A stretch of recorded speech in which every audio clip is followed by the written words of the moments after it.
जय हिंद दोस्तों, आज हम पढ़ेंगे क्लास 10 का हिंदी। हिंदी में पढ़ेंगे रस, छंद और अलंकार के बारे में, जो कि बोर्ड पेपर में हर बार पूछे जाते हैं 2-2 नंबर के। इसी को आज हम पढ़ेंगे। पहला रस जो पढ़ेंगे हास्य रस और दूसरा है करुण रस। ये दोनों रस बोर्ड पेपर में हर बार पूछे जाते हैं, सभी सेट में आते हैं। पहले हास्य रस के बारे में देखेंगे। हास्य रस का जो स्थायी भाव होता है हास होता है। हास्य रस का स्थायी भाव हास होता है। अब इसका उदाहरण देखेंगे। जब हास्य नामक स्थायी भाव, विभाव, अनुभाव, संचारी भाव के संयोग होता है या फिर करता है तो वहां पर हास्य रस होता है।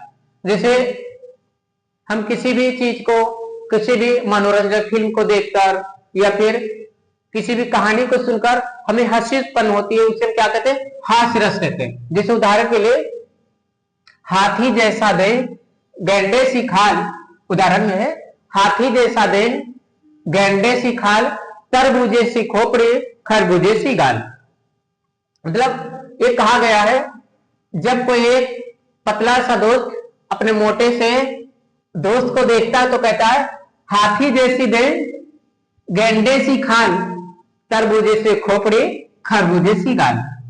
ये तो हो गया हमारा हास्य रस। अब करुण रस के बारे में देखेंगे। करुण रस का जो स्थायी भाव होता है शोक होता है। करुण रस का स्थायी भाव शोक होता है। जब शोक नामक, शोक या फिर दुख ले लें, जब शोक नामक स्थायी भाव, विभाव और संचारी भाव से संयोग करता है तो वहां पर करुण रस होता है। जैसे जब हम कोई मूवी देखते हैं, फिर कथा को सुनते हैं जिसमें किसी के दुखों का वर्णन किया जाता है तो वहां पर शोक, करुण या फिर शोक उत्पन्न होता है, उसे शोक रस कहते हैं। जैसे हे खग मृग है मधुकर श्रेणी, तुम देखी सीता मृग नैनी। ये जो दिया गया, ये जब भगवान श्री राम और देवी सीता वन में होती हैं और उनका रावण हरण कर लेता है, तब भगवान श्री राम बोलते हैं हे खग मृग है मधुकर श्रेणी, तुम देखी सीता मृग नैनी।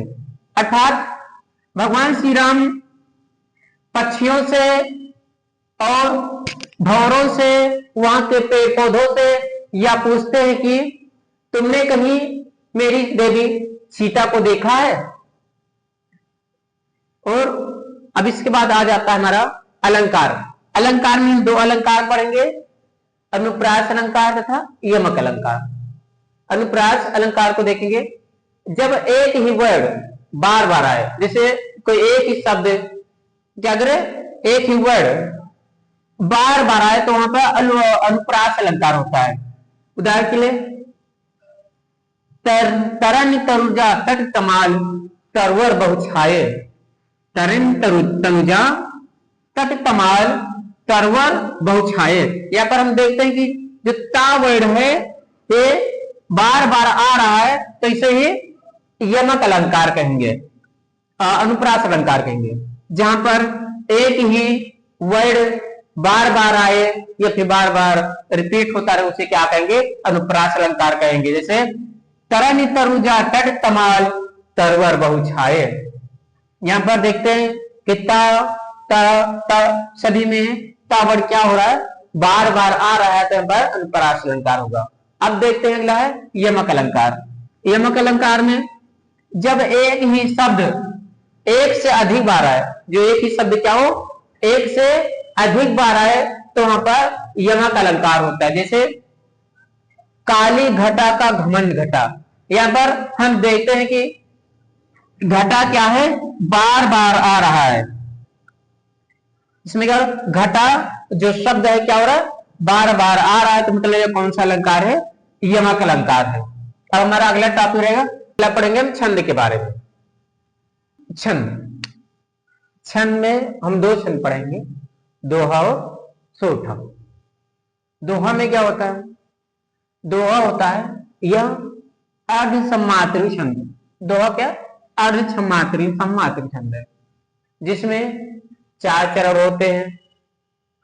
पहले तथा तीसरे चरण में 13-13 मात्रा, पहले और तीसरे चरण में कितनी कितनी मात्रा होंगी 13-13, तथा दूसरे और चौथे चरण में 11-11 मात्रा होती है। दूसरे और चौथे चरण में कितनी कितनी मात्रा होंगी 11-11 मात्रा होंगी। उदाहरण के लिए हम देखेंगे, रहमन पानी राखिए बिन पानी सब सून, रहमन पानी राखिए बिन पानी सब सून, पानी गए न उभरे मोती मानो चूर।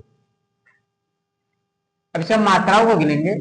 रा में हमारा सिंगल मात्रा लगता है, तो ये हा पर जो छोटी मात्रा है सिंगल मात्रा लगता है, माँ और ना है। रहमन में 1, 2, 3 और 4 मात्रा होगी। पापा बड़ी मात्रा इसलिए इसमें डबल मात्रा लगेगा, और ना पर बड़ी मात्रा इसलिए इसमें भी डबल मात्रा लगेगा। रा पर बड़ी मात्रा, खा पर छोटी मात्रा, ये एक पर एक मात्रा इसलिए इसमें डबल लग जाएगा।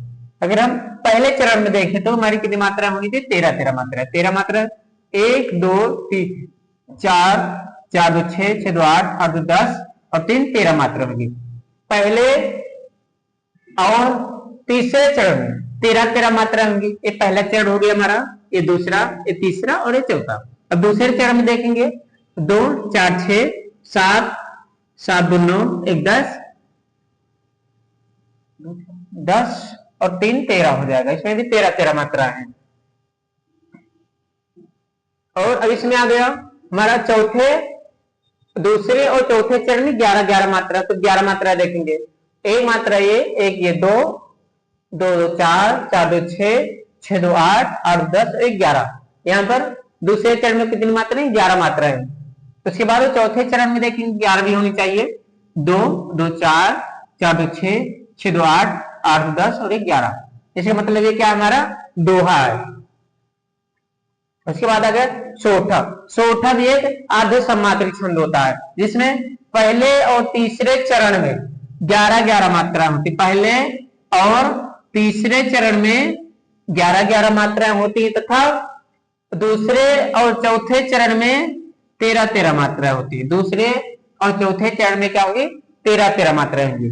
या दोहा का उल्टा होता है। दोहा में हमने देखा कि पहले और तीसरे चरण में 13-13 मात्रा रही, परंतु जो सोठा है, सोठा में पहले और तीसरे चरण में 11-11 मात्रा रहे। अर्थात यह क्या है, यह दोहा का जो सोठा होता है वो उल्टा होता है। अब उदाहरण में देखेंगे, राधा नागर सोई मेरी भव बाधा हरो, राधा नागर सोई मेरी भव बाधा हरो, श्याम हरित दुतित होए, श्याम हरित दुति होए, जा तन की छाई परो। राधा, राधा में क्या है सब बड़ा मात्रा लिखे, इसमें क्या हो जाए 2-2 मात्रा लग गई। 4 मात्रा ये 4 और 2, 6, 6, 2, 8, 8, 10, 11। पहले और तीसरे चरण में कितनी मात्रा होनी चाहिए 11-11 मात्रा होनी चाहिए। पहले चरण में हमने देखा 2, 4, 4, 2, 6, 6, 2, 8, 8, 10, 11 मात्रा इसमें होगी। और तीसरा चरण, ये पहला चरण दूसरा और ये हमारा तीसरा। तीसरे चरण में देखेंगे 11, 3 मात्रा ये 3, 3, 6, 6, 2, 8, 8, 10, 11। इसमें क्या पहले और तीसरे चरण में क्या है 11-11 मात्रा है। और फिर क्या बोला, तथा दूसरे और चौथे चरण में 13-13 मात्रा होती है। दूसरे और चौथे चरण में क्या होनी चाहिए 13-13 मात्रा है। तो 13 गिनेंगे, 2 मात्रा ये 2, 2, 4, 4, 2, 6, 6, 2, 8, 8, 10 और 3, 13 मात्रा होंगी। दूसरे चरण में क्या हुआ 13 मात्रा मिल गई। वहां चौथे चरण में देखेंगे 13 मात्रा है, 2, 2, 4, 4, 2, 6, 6, 2, 8, 8, 10, 10, 3, 13 मात्रा है। अर्थात यह क्या हमारा सोठा है। दोस्तों अब हम मिलेंगे आपको अगले वीडियो में, तब तक के लिए जय हिंद जय भारत।